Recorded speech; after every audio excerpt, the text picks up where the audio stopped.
So, I've been focusing in this little series of videos on the pronunciation, the phonology of Middle English. I'd like to just talk briefly about the grammar, how words stick together, what order they come in. But that's not my main focus here. The reason being that Chaucer organises his sentences in pretty much the same way as we do in modern English. Normal, basic, everyday word order in Middle English is the same as modern English. And so, pretty much, as long as you kind of recognise what the words mean, you can pick it up and understand it. Chaucer is more tolerant of different word orders from what we would use, and that's partly because it's an earlier variety of English, but it's also just because he's a poet, and poets like, doing surprising things with language. Chaucer's no more complex than Shakespeare, despite being a couple of centuries earlier in terms of his grammar. Shakespeare too, just likes surprising us with interesting new ways of organising kind of sentences and putting words where you don't quite expect them to give them emphasis or to kind of convey a new kind of idea that you wouldn't have thought of before. So Chaucer shouldn't be any harder than Shakespeare in that way. And basically, you just need to get used to reading a lot of it and you'll get tuned in. That might be reading a lot of Middle English. It might be reading a lot of other just early English, Shakespeare, Milton, Dryden. They're all doing this stuff too. And so just the more you read around kind of English, before the 19th century, you'll get a sense of just the different possibilities of the grammar of your own language, different possibilities that opens up for cool word order.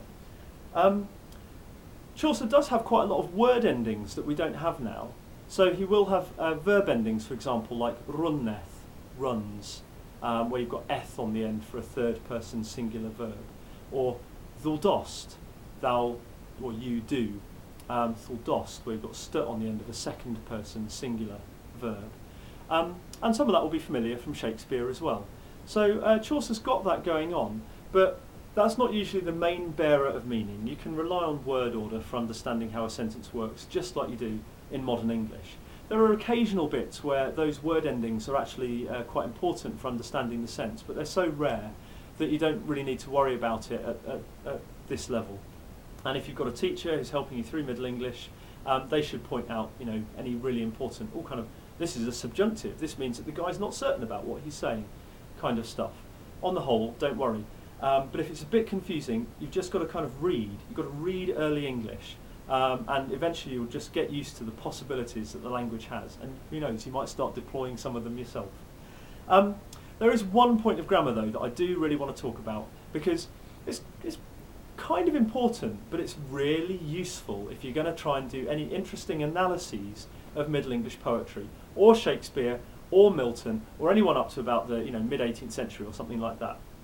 And that's your second person pronouns. What in modern English is you. Okay, you go to the shops, something like that. In Middle English, you've also got thou, or thou, as Chaucer's probably saying. Thou. And it's really important to understand how thou and you interrelate. Whenever you see these words in a bit of Middle English, if you've got to write an essay or a commentary or something like that, you can always do something with a thou. Sometimes you can do something with a you as well. Okay, the system is basically like French, like German, like Spanish, so if you've studied any of those languages at all, you should find this pretty intuitive, but just make sure you remember it, okay? People so often forget, and it's just really handy. If you want to talk to someone in the singular in Middle English, if you're talking to you out there, and there's only one of you, you've got two choices of what to say. You can say thou, or thou, as they may have been saying, thou, whatever, thou. That means just one dude, like tu in French. If you're talking to lots of people, oh sorry, no I don't mean that. If you're talking to one person, you can also say yeah. And the difference between thou and yeah is that thou is someone you kind of know. So it's a familiar or informal form, or maybe it's someone who you're looking down on. You may not know them, but you're saying, well, I can call you by your first name because I'm more important than you. You've got to call me by my surname, kind of thing. So if you're going to be sort of talking down or informal or friendly, colloquial, to someone, you use thou.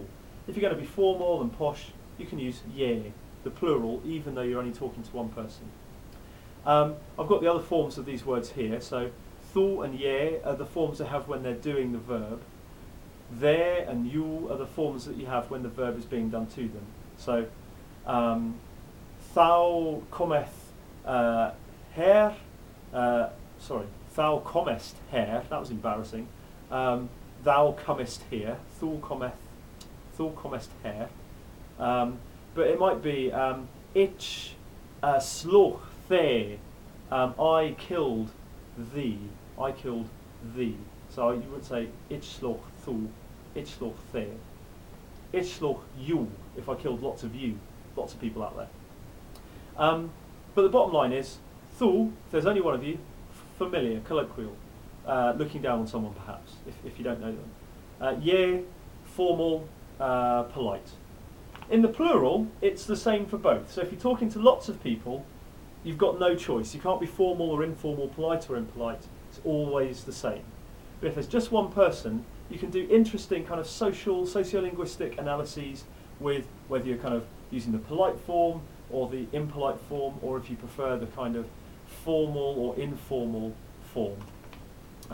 So in the Canterbury Tales, if someone says thu, look out for it, and you can do something with that. They're being matey, or they're being maybe a bit rude, or they're just kind of like, you're not very important. It's always useful. So, crucial point about Middle English grammar. Done.